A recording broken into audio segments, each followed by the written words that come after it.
नमस्कार, मैं हूं मृत्युंजय कुमार झा। शाम के 5:30 बज चुके हैं और अगले आधे घंटे तक कमोडिटी मार्केट पर सबसे बड़ी कवरेज जारी है और हम आपको लगातार बता रहे हैं कि बजट के बाद अब बुलियन मार्केट की चाल क्या होने वाली है और अब यहां से सोने चांदी के दाम किस ओर जाएंगे। और अगर आप खरीदना चाहते हैं गोल्ड और सिल्वर तो क्या ये सही वक्त है, सही मौका है खरीदने का, और साथ ही जो बाकी ऐलान हुए हैं बजट का उसका क्या इम्पैक्ट दिखेगा, यहाँ आपको लगातार अलग अलग एक्सपर्ट के जरिए बता रहे हैं। आज हमारे साथ चर्चा में 4 खास मेहमान जुड़े हैं। हमारे साथ हैं जिगर त्रिवेदी आनंद राठी के, हमारे साथ नितिन खंडेलवाल हैं, पूर्व चेयरमैन हैं जेम्स एंड ज्वेलरी काउंसिल के, हमारे साथ मनोज झा हैं, एमडी हैं कामाख्या ज्वेलर्स के, और साथ ही संदीप बजोरिया हैं, सीईओ हैं सनविन ग्रुप के। आप सभी मेहमानों का बहुत बहुत स्वागत है इस खास चर्चा में। और सबसे पहले हम बात करते हैं सिल्वर की, गोल्ड और सिल्वर की।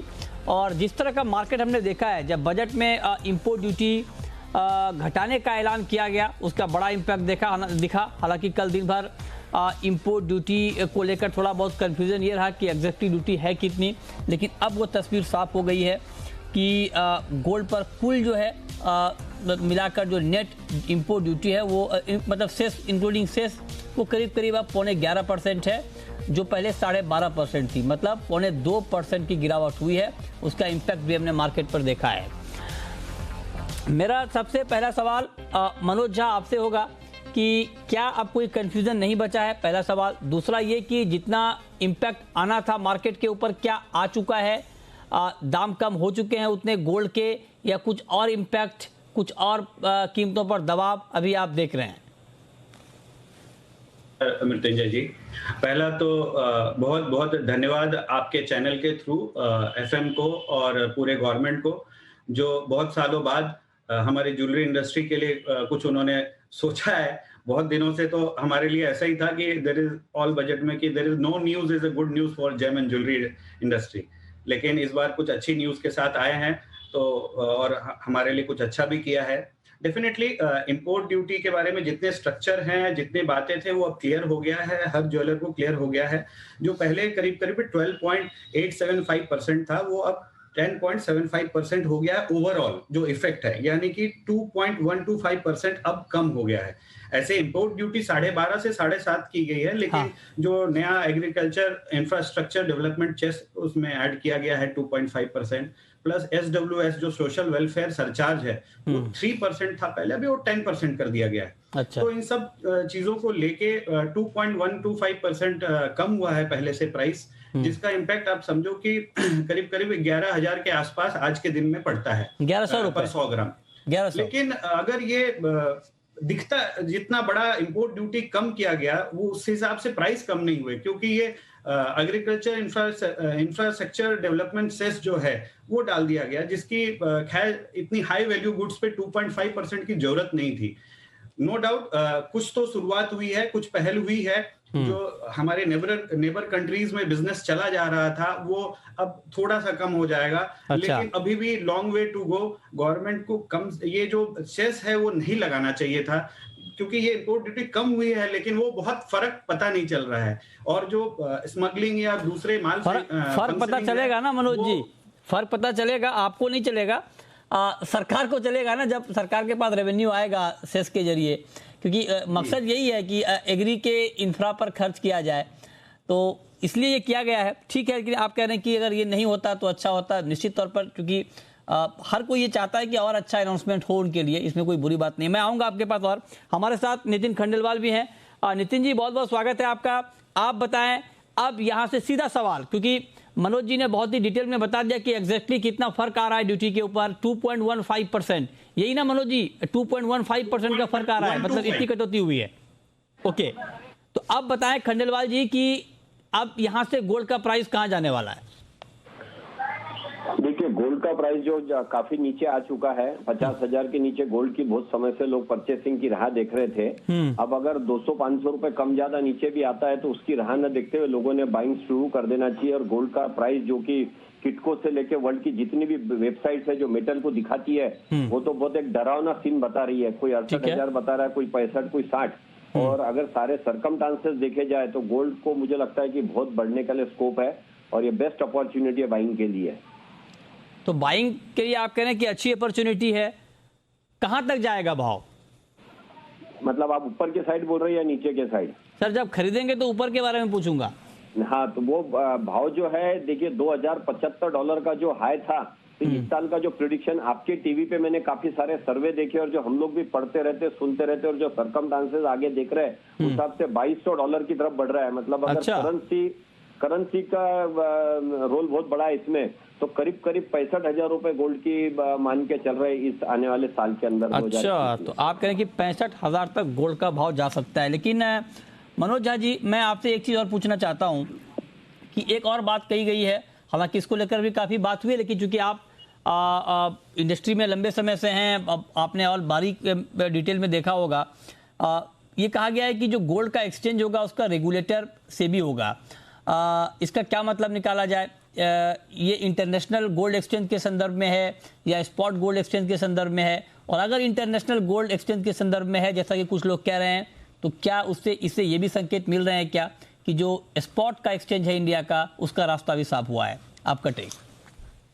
सर, ये तो मेरे हिसाब से ये नेशनल जो स्पॉट गोल्ड एक्सचेंज है उसके संदर्भ में है, क्योंकि इंटरनेशनल स्पॉट गोल्ड एक्सचेंज जो है उसका रेगुलेटर IFSCA है और वो 2 साल पहले ही डिसाइड हो चुका था और ऑलरेडी गिफ्ट सिटी में वो उसकी वो ऑलरेडी स्टार्ट हो चुका है। वर्ल्ड गोल्ड काउंसिल के उसको उनके लीडरशिप में है, स्टीयरिंग कमेटी के।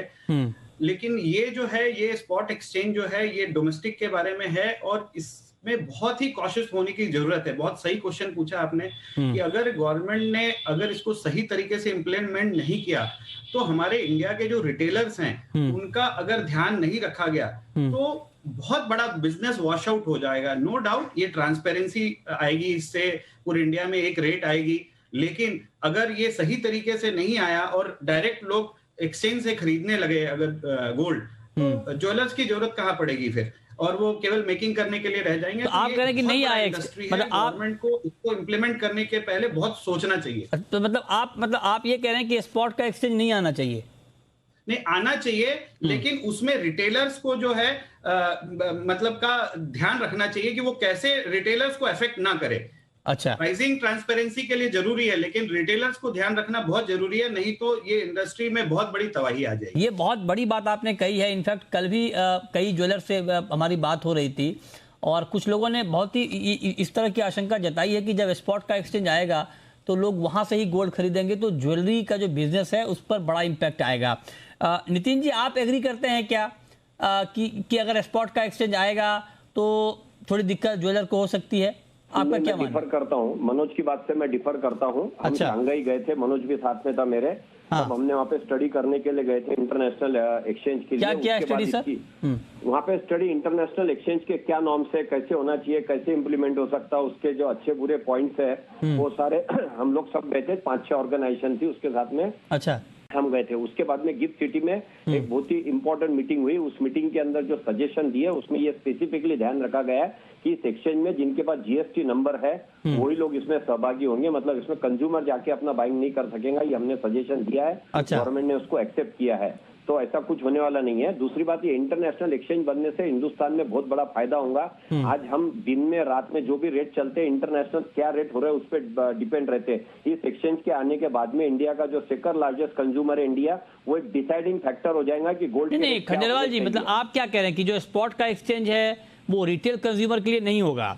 रिटेल कंज्यूमर के लिए, मतलब रिटेलर जिनके पास GST नंबर है उन्हीं के लिए होगा ये। उसके जो मेंबर बनेंगे उन्हीं के लिए होगा। आम पब्लिक जाके इस पे नहीं ले सकती है। अच्छा, रिटेलर्स के पास तो GST नंबर है और उसी के लिए एक्सचेंज बना है ताकि वो अपना हेज कर सके। तो उसमें तो कोई नुकसान की बात है नहीं। ठीक है, ठीक है। तो अब मनोज जी, क्या इससे दुविधा दूर हो रही है क्या स्पॉट एक्सचेंज को लेकर के? अगर ऐसा कर दिया जाए तो क्या तब कोई दिक्कत नहीं होगी या तब भी दिक्कत है? भाई जो बात कर रहे हैं वो international spot exchange, gold spot exchange की बात कर रहे हैं हम। आप जो बात कर रहे हैं वो डोमेस्टिक गोल्ड स्पॉट एक्सचेंज की बात कर रहे हैं। जो कल की बात आई है वो डोमेस्टिक स्पॉट एक्सचेंज की बात आई है, जिसका सेबी रेगुलेटर होगा। ठीक है। जो नितिन भाई बात कर रहे हैं वो इंटरनेशनल स्पॉट एक्सचेंज जो कि गिफ्ट सिटी में है और उसका रेगुलेटर IFSCA है।